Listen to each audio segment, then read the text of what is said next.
What's up, everybody? I'm Mike. Welcome back.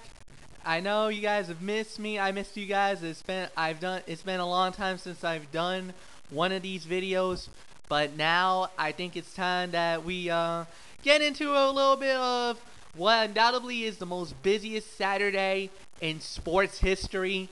And I'm gonna talk about a few things, but the first thing I want to get into, or the video that I'm gonna get into right now, is about Game 7 of Boston, Chicago. The game's tonight at 8 o'clock.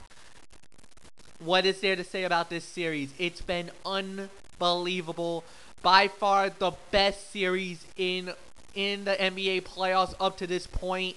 And if you've heard the experts, probably the greatest first round showdown ever in the history of the NBA. And tonight, you know what? It would be fitting if this goes one more time into overtime. I know Boston fans, I know Chicago fans get like, are you nuts? We've had enough overtimes. I want a straight winner. With everything that's gone down in this series, from Game 1 through Game 6, with the inclusion of Game 3, because Game 3 was just a flat-out blowout.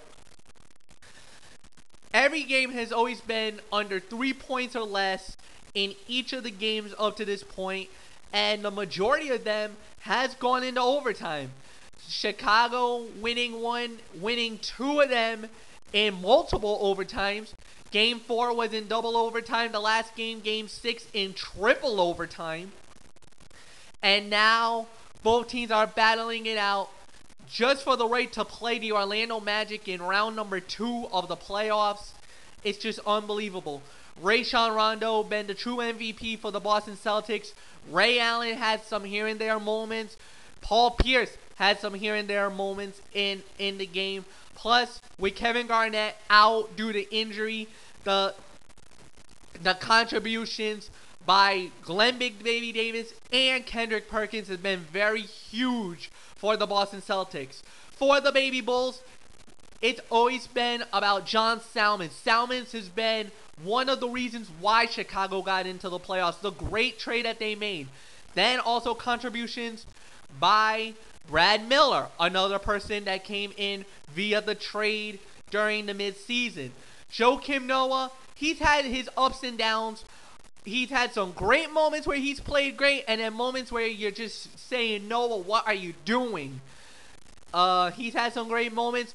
Ben Gordon, one of the best superstars out there. And then the emergence of the Rookie of the Year, Derrick Rose, showing that, hey, he might be a rookie, but he plays like an all-star, especially in the playoffs. Game 1, 36 points. What a way to make a debut. The last game, 26 for the youngster. He's got a bright future ahead of him. It's been a great series so far.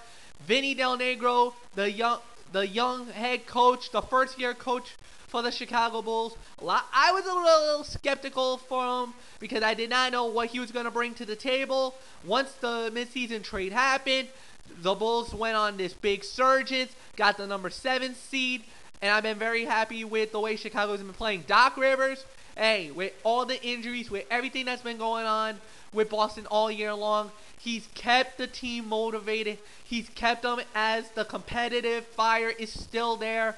The heart of a champion is always been there for Boston. Can they deliver tonight on that parquet floor? You know the level is going to be up. The intensity is up. The benches will be clear. Rumor about Kevin Garnett possibly playing Game 7. You know what? If he's hurt, don't play him. You might need him for a round 2. If there even is a round 2, you might need him later in the playoffs, Eastern Conference Finals, NBA Finals, if Boston does get there. To me, I'm not really sure if they will get it at least that far into the playoffs. As for my prediction tonight, it basically goes like this. Boston has to come out early. They need to feed off the crowd. The crowd's going to be hype, electric, unbelievable. They must jump out early, get the fans into the game. Make Chicago, the young Bulls, They're inexperienced. They haven't been in a Game 7 before. These guys are very young. Make them commit the rookie mistakes. Make them turn the ball over.